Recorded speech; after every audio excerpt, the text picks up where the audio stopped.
Hello and welcome back to the Fixing Football podcast with a full house tonight. So I'm not going to waste time going introducing three of the dumbest footballing podcasters in the world. I'm just going to get straight into it and crack on. Luke, I'm going to let you take your pick tonight, mate. We've got three categories I want to cover.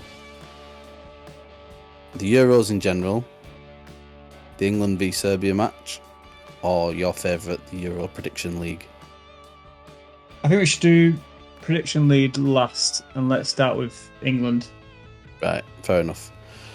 Liam, how are you, mate? Very well. How are you, Martin? I'm good, thank you. So, England v Serbia.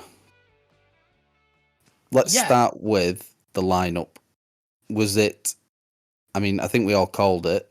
I know we tried to sort of give our preferences, but it was pretty much as expected, yeah? Yeah, it's as expected because England teams seem to leak at major tournaments, don't they? They seem to, in the day of the game, it seems to always get out. I think every tournament's the same with that. I find it unusual, to be honest. It was also like the 1 to 11, pretty much, other than Trippier, who was 12. That was another sort of giveaway. Southgate sort of named the whole 11 like that. That's exactly how it would line up. So, the big debates have been about Foden and Bellingham, and then obviously like left back. Are you happy with that lineup? Do you think we played all right? What are your thoughts on the game? Just give us your takeaways. Yeah, there's a lot of questions there. In terms of thoughts on the game, I think England did pretty well. Like, it's not an easy game, Serbia. They're not a bad side at all. And if you look at some of the results that have come in today, Belgium, Slovakia, I think England will be pretty pleased with how things got done. I think they started really well. Really interesting game. And with getting into sort of the team selection element of it, Bellingham's status in that team means for me that Foden can't almost play in that team. I don't see how you can use Foden effectively. And it's all well and good saying play him in the centre, but I just think Bellingham will demand to be involved, demand the ball. And I just think it just does not suit Foden's game. And unfortunately, Bellingham is miles better than Foden. So it was quite an interesting game because I feel like it gave a lot of insight into why, when all the fans are saying, why don't you just play all our best attackers, why that actually doesn't work. Luke, you are one of them fans who called for us to play all our best attackers. What's the answer here? Clearly there was some imbalance and it wasn't very fluid to me. First half we had some good parts, but it just wasn't. It didn't seem like a lot of partnerships clicked around the pitch. So what's the answer? Stick with it. I think that left-hand side we struggled massively. I think from Trippier to Foden, it wasn't great, to be honest. I think that was a real weak spot. I think we discussed this in the last pod in regards to a lot of players want to be playing in that position, and Kane was coming back to it as well. So it was, I kind of hate to say it, but maybe agreeing with Liam on this is maybe we don't need, well, it's not we don't need Foden, but maybe we start with Gordon on the left, add a bit of width and taking cross balls into Kane, because in all honesty, I don't think Foden really did anything yesterday. Do you think the lack of a proper left back affects Foden, and maybe that Foden would work better with Shaw, and then maybe you play Gordon with Trippier, just in this scenario? Yeah, but if you the worry is if you bring in a player in that's been injured for God knows how long, not really match fit. Are we hanging our hat to Shaw to kind of save the left hand side? Is that? Well, yeah. Is our only out and out left back, isn't it? That's Scott. I was going to ask you, is that sort of your thoughts about it? Really, is that the left back scenario is going to be quite important because our left back seemingly is going to be what can unlock a version of Phil Foden that we want to get on the pitch. I don't know if I necessarily agree with that. I do think it's not doing Foden any favours not having a solid left back there to, I guess, partner up with. But if Phil Foden's the talent that a lot of people claim that he is, these are the kind of games that he needs to be getting himself involved in, taking it by the scruff of the neck. Now, to Liam's point, Bellingham's kind of been given that job. Bellingham's going to be the one who seemingly is going to want to be the hero and take this on his own. And that's it's almost what Foden needs to do. Then you can't have two people doing that, because then he then just becomes a bit of a free for all, and everyone trying to save the day. So I don't know if the left back is a problem. We've covered that loads of times, and unfortunately, we're in the position that we're in. We've either got Trippier, who's not good enough, or Shaw, who's not good enough. So we just got to make do with that. I think Foden now needs to prove to everybody who he's supposed to be and get himself more involved in the game. I think Cesc Fabregas summed it up really well, that he's, Michael Richards was trying to make a lot of excuses for him, talking about, he's not really in Pep's system, there's not enough rotation. But Fabregas said it right. If he's that good, if he's this special talent, he should be able to get himself into the game somehow. It can't all be on the system and the coach. The players have to do some of this themselves. So, and there's also an argument to say that Foden just really had a bit of an off day and just wasn't very good. Like, I don't know if maybe we're deep in it a bit too much. Perhaps he just had a bad day, which happens. But also, this was our toughest game in the group. So I'm not surprised that we didn't look amazing. First game, our toughest opponent. We've got 2 more group games to kind of almost either stick with what we've got or maybe experiment with a couple of other players, and still should comfortably win. But yeah, I'm not sure, Liam. What do you think on that, mate? You raise an interesting point of this idea of Foden having an off day. But something I thought about, you've reminded me of something I was thinking about quite a lot in the last World Cup, is how many good days has Foden had for England? How many times has he been? Not loads. I think not many. It seems to me that he seems to sort of stand up for England when he's played on that right wing position. That seems to be where he's played his best football for England, and maybe even City, to be fair, when he's played on that side as opposed to the left. And it's always been against quite, in my opinion, low standard sides. Look, he's obviously very, very good in Pep's system, but sometimes it seems lazy to say that, it's because he's not in that system, it won't work. But he's never given any indication that he can do it outside the system. Like, I've never watched an England game and thought, wow, this Foden's dominated this from start to finish. He seems to hide. Yeah. He seems to go mission. Doesn't even know where to stand. I agree. I think he needs to be... It's not a case of dropping him, but I think it's a case of you're either playing him in that sort of advanced 8 position /10, or you're not playing him, for me. Yeah. And I wouldn't bring Gordon in. I'd probably bring Eze in. Interesting. I was also surprised that Bowen was the first sort of attacking change that we made, because I really thought it would be one of Palmer or Eze who came on. I mean, Luke, what did you make of the changes and the sort of any points that Liam raised then? Well, I just wanted to chuck in. I know we were focused on Foden, but I don't think Saka had a great game either. I know he set the goal up, but I other than that, I think he was poor as well. I'll chime in before you answer mine, because obviously you're going to tell us how good he was. I actually agree with this, and I was really surprised with the reaction after that Saka dominated the game. I mean, I saw a player, if I'm honest, that really struggled in the game, and particularly in the second half, must have given the ball away a dozen times. His assist wasn't really an assist, and everyone seems to be ignoring that was Alexander-Arnold's vision that played him in, and he's been completely written off. I'm finding that, like normal with international football, everyone's just kind of got their own agendas, and you can almost guess by asking who you're going to ask who had a good game or not. I thought Saka was bang average yesterday. I'm not going to stand here and say he was the best player on the pitch, but in the first half, he was our main attacking threat.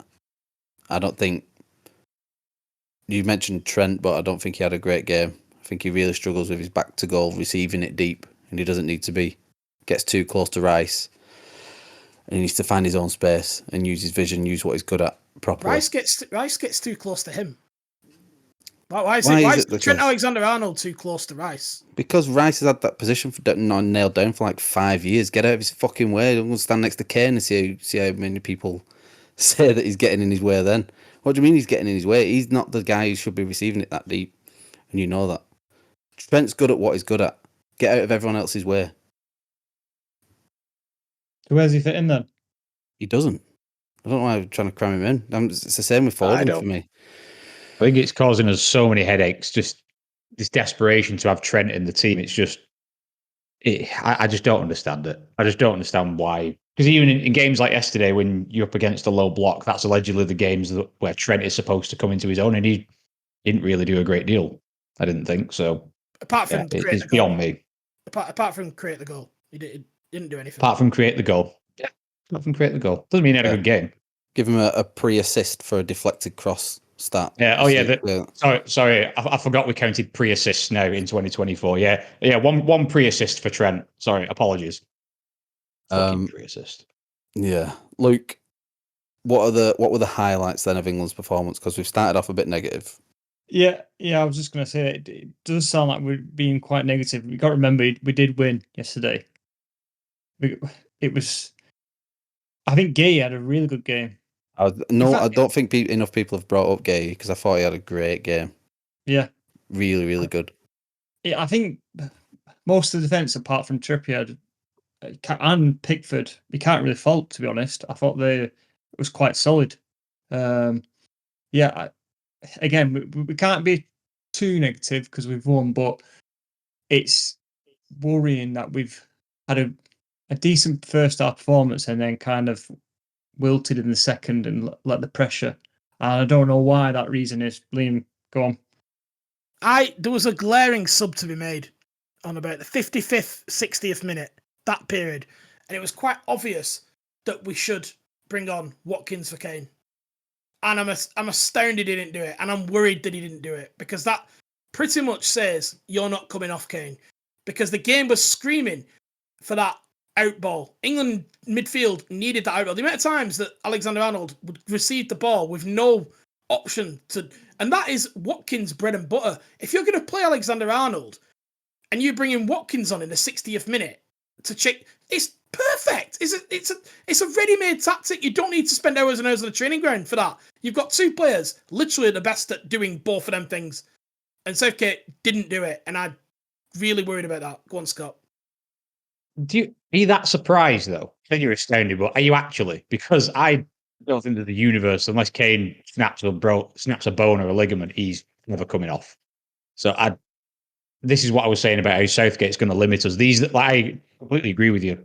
Kane couldn't have played that whole game. He was ineffective, and we needed to do something a bit different. But are you actually that surprised that didn't happen? Yeah, I am, because I think it was not just the fact that Kane. I thought Kane did what he could in that game. By the way, I think ineffectives. I get where he's coming from. I think there was an opportunity. This was a tactical decision. Like, you've got a 26-man squad of different kind of players, and you've got a tactical advantage that's presenting itself to you. Because we were under the cosh, and we could have easily got up the pitch with Watkins. Something he does at Villa every single week, and he didn't do it. And it is because he's not seen it, is my worry. Is it because he's not seen that? Because I'm not a fucking expert. We're just people watching football, aren't we? Right? We try and pretend that we know what we're talking about. We don't, but I could see that. It was fucking obvious, Martin. Yeah. I had a point about Kane, but I forgot it. Yeah, I think you were right, sorry. He wasn't ineffective. But this is what I was going to say. Do you think he has definitely been instructed to stay up top? I'll put this out to the whole group here, because there was a definite change from the Kane that we've seen last. Now, either he's not fit enough, he's coming off a bit of he's had a bad back for a while, carrying Bayern Munich all season. But I don't know if it was instruction or his fitness levels that he was like staying up top a lot more often. And even when we was under the cosh a little bit, he tried to come back a bit more. He got in people's way. I mean, I'll put this out to all of you. I mean, what do you think? I think even the commentators was kind of saying, look, Kane's got to do this selfish job and stay up top. But again, towards when Liam was kind of saying about that 60, 70, I think that's when he started dropping the back and he was getting in people's way. I think that change was definitely needed. Just that even Gordon, someone to run behind. That's what we needed yesterday in that second half. You're right, Luke. And I think that is the thinking behind the Bowen. I think he thought Bowen can do it for Saka. But that wasn't where we needed it. I mean, don't get me wrong. I think Saka was tired, and I'm not surprised. He did. Whilst I don't think he played well, I think he put a shift in Saka. He was constantly trying. I just don't think he played that well. But I think Kane for Watkins was just such an obvious sub.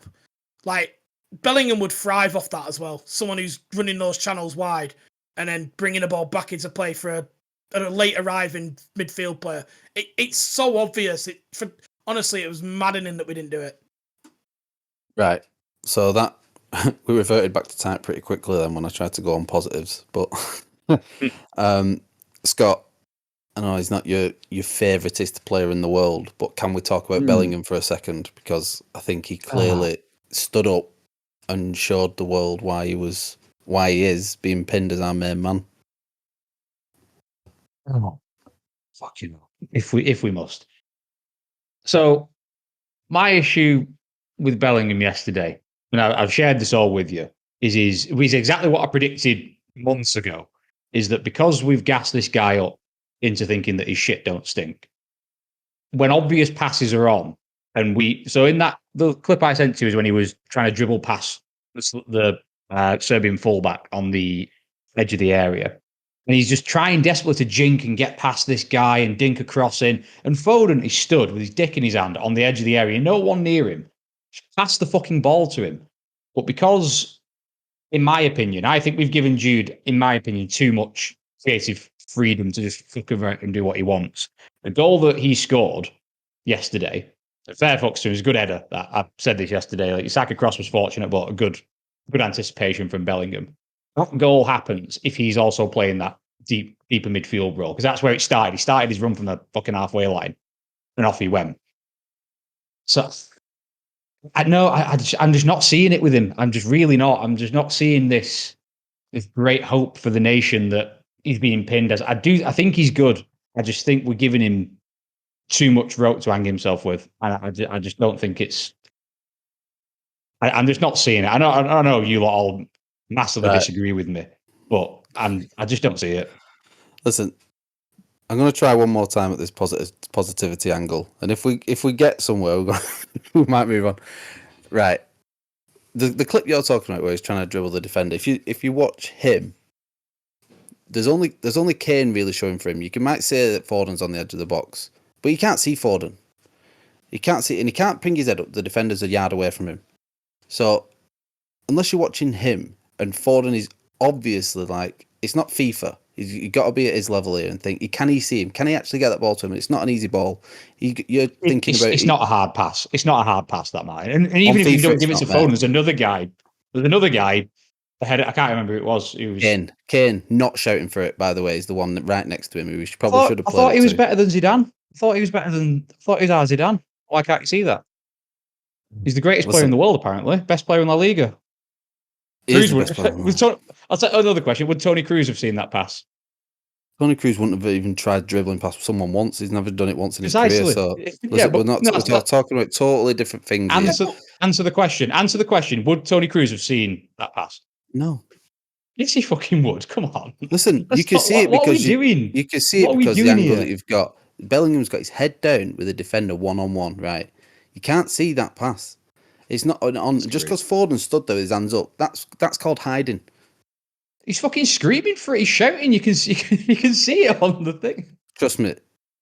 Why is Jude Bellingham immune from criticism? Can I just ask that?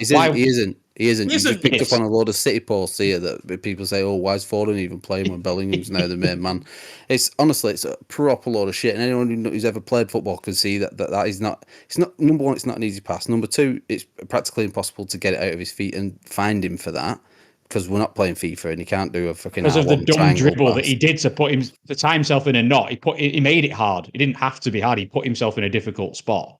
That's the point. Okay. He didn't make the right call. Scott. Yes. Did Bellingham play well yesterday? He wasn't our worst player. Was it? Would I say he was our best player? He probably I don't think he had an outstanding performance. He scored the winning goal, but this is what he does. Did Bellingham have a good game yesterday? He was okay. Right, he was all right. He wasn't bad. He was our best player according to the official FFP rating system. Yeah, because he scored. That's like based on data, our scoring system, based on the supercomputer. Statistical analysis, the fixing football computer. Got a supercomputer from 1994. Luke Foley, tell us about Bellingham for a minute. I think he's. I think he's amazing. I really do. I think the one player that we've not had to have that swagger. I think that is what we need to progress in this tournament. Just someone that's not uptight like we had in the past generation, where it feels like the world's on the shoulders. He's kind of embracing it and taking it in his stride. That is exactly what we need as an England player and our star man. I don't know how Scott doesn't see this. Scott does see it. It's just because too many people are suckling at the Bellingham teat. Scott, he hates that, so it's going against it. And he'll kick back. Just wait till Bellingham signs for Chelsea, 2048. I just wish we would all rate him to the appropriate level and not go over the top. That's all I ask. We'll rate him as the favourites of the competition's best player. Listen, right. He's embarrassing. He's the chosen one, guys. He is the chosen one. He's here, and that's how we will now refer to him as. Liam, let's have a little chat about the rest of the tournament so far. Any highlights, any standout moments? What have you made of it so far? Ooh, I've quite enjoyed it so far, to be completely honest. I think what we're seeing is, a lot of what you'd suppose are lesser teams. They're not really lesser in the Euros. There aren't many easy games in this competition, I don't think. I personally think, in terms of overall ability, the Euros is harder than the World Cup, because you don't get many Panamas, you don't get many New Zealands. Like, there's none of that in the Euros. You look at some of the teams that haven't qualified, and you realise that the level is significantly higher. And I think it's playing out that way. I think there's only Germany, Scotland that's been a relative battering, and maybe Spain, Croatia, but I don't think many saw that one coming. Except Luke, of course, yeah. Except Luke Foley, master predictor, but we'll get to that in a moment. So I think it's been really good. Yeah. I think the standout moment is probably Germany's win on the opening night, I'd say. Yep, I agree. Yeah, or just so good. Potentially Romania's win today, because that's quite the upset as well. The 3-0 against Ukraine. Held my nerve on that one. My standout moment so far has been, I think the crowds have been really good. And I don't know if it's some TV wizardry, but the crowds sound like really good. There's no dead moments. And I know it's a major international tournament, so they're going to be. But it just sounds like, I don't know, it reminds me of South Africa a little bit. The World Cup, how good the crowds were there, minus the vuvuzelas, obviously. But I can't believe you picked the worst one for anyway. But it is, and I think the testament for that is because of the location of it. Germany couldn't be more central Europe. Yeah. So everyone's taking huge followings. Like, I saw that game between Poland and the Netherlands was like, Hamburg was geographically dead central to those two, and each of the borders were 100 miles away. So it's just like, it's a home game for both sides. Like, yeah. It couldn't be geographically better, so I think that's playing a part in it. Luke, any standout moments, favourite things so far? What are you liking? I'm liking the VAR and refs, to be honest. I was hoping someone would say this. This is what's coming in for us next season, by the way, in the Premier League. I like it. I think that's what we've needed all along. This, the saying that though, because there was a goal that Lukaku scored today. It was offside, but it did take a while to come through when they actually showed the image. So they got it right, but to show the public, I think it was like a minute later. So I'd like to see that in real time, to be honest. I think that'll come as we advance with the levels of sort of cameras and technology that they've got to put in. It's not that we don't have that. It's just getting it implemented and getting it costed around stadiums, I'm sure, is what the delay is, because the technology's there. But yeah, I do like it, this sort of waterfall, I think what they call it, a waterfall style graphic for the offsides. And I think what that helps with is these ones that you got with Lukaku today, if they're super tight, and I haven't seen it, but I'm just assuming the delay was because it was super tight. I think there was one in the Romania-Ukraine game as well, and that was a little bit longer than what I've seen. But it really, really speeds up the obvious ones, or the more obvious ones. The clear ones are just like, yep, done, in the same way that we've had goal line technology, and that works. Scott, any highlights or anything that you fancied so far before we get on to our main topic? Yeah, Scotland getting absolutely buggered 5-1. That was excellent. Fuck them. Overall, I think it's been, like to Liam's point, the quality of the teams involved is very high. I think Kylian Mbappe got a lot of shit for that recently. I think he said something like the Euros is harder than the World Cup or something to that effect, like it's a trickier competition. He got a lot of stick for it, but I don't think he was far wrong, to be quite honest. It's been a really good standard of football so far. Up until today, not really any surprises or shocks. The Slovakia results, really, really surprising. And Belgium dominated most of that game, and they held out really, really well. So far, I'm very impressed with the level, and yeah, hopefully it continues. Scott, just a quick question, because obviously I didn't see it, because unlike you lot, I actually work for a living. How did De Bruyne play in that Belgian game?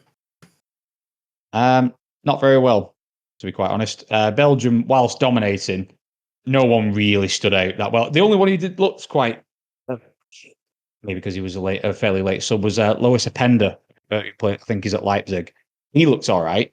But the tactic was pretty much pass to Doku, let him sprint at someone, and that was pretty much it. They weren't very good at all. Is that Martinez relying on a dynamic winger by any chance? Not like him. As it happens, yes, that's exactly what he was doing. Wait, is it Martinez still? It's not Martinez anymore, is it? No, he's Portugal manager now. I can't remember who the Belgium coach is. We'll have to edit that out so I don't look like I'm look like I don't know what I'm talking about. No, it's all right. We started with the dumbest podcaster, so we'll keep rolling. Although Portugal do have Leao there, which kind of answers your point. It's almost like his Portuguese Callum McManaman then.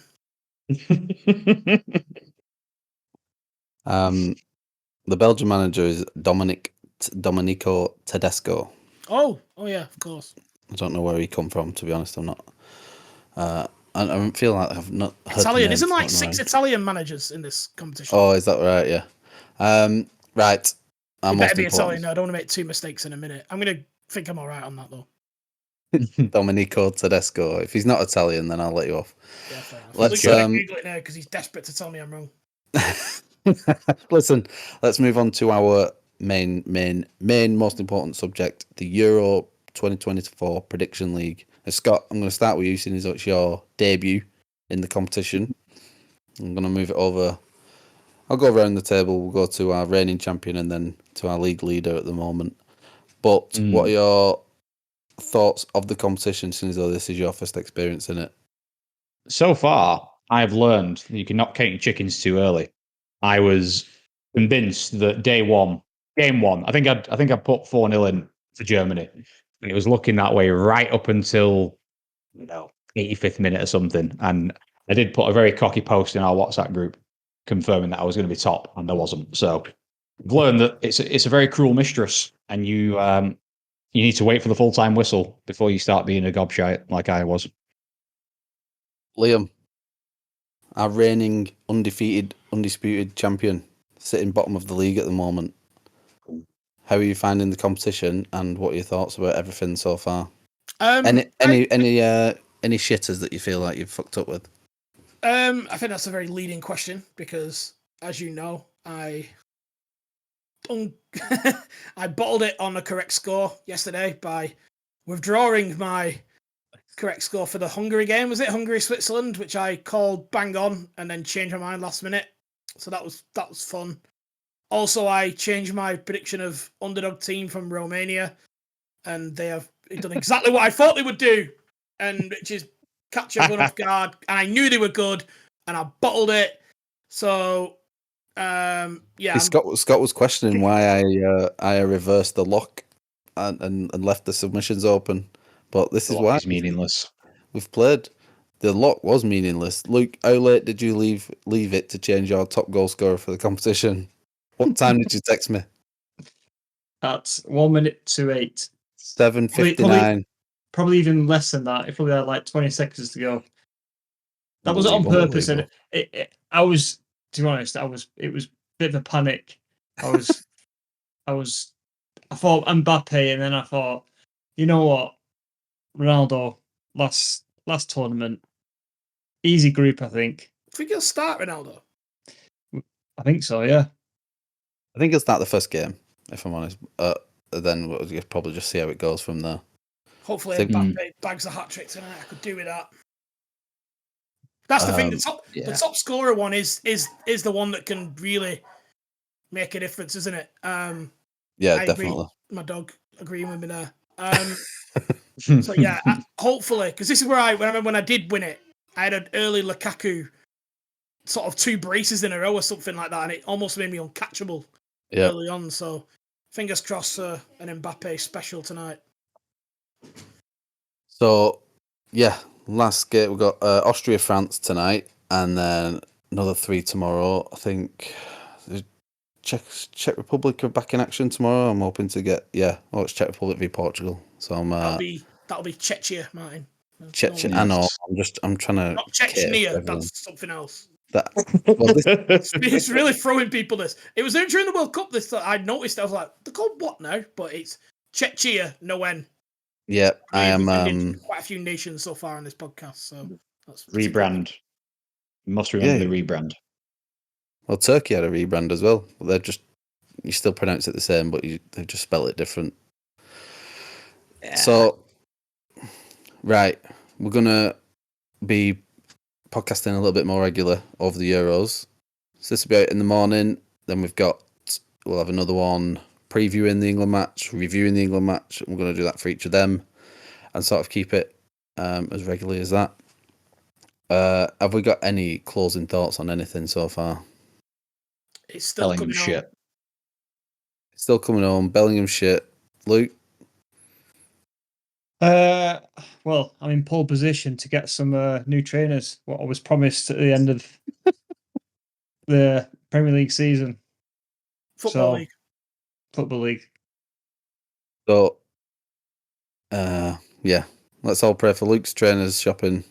He's desperate. This poor lad's running barefoot up hills at the moment. Thanks everyone for joining and listening. You can find all the information on the episodes on our Instagram and Twitter. We're going to be very active on Twitter, hopefully. If our Twitter admin wakes up at some point, he's very busy with work apparently.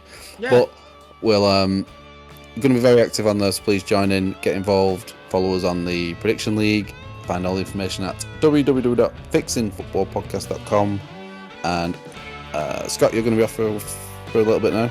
What? Yeah, I am exploring the lovely hills of Tuscany for a few days, and I'll return on Monday. There we go. So I'll be back with a selection of fellow idiots at some point throughout the tournament. Thanks everyone. We'll catch you all soon. Goodbye. In a bit. Goodbye all.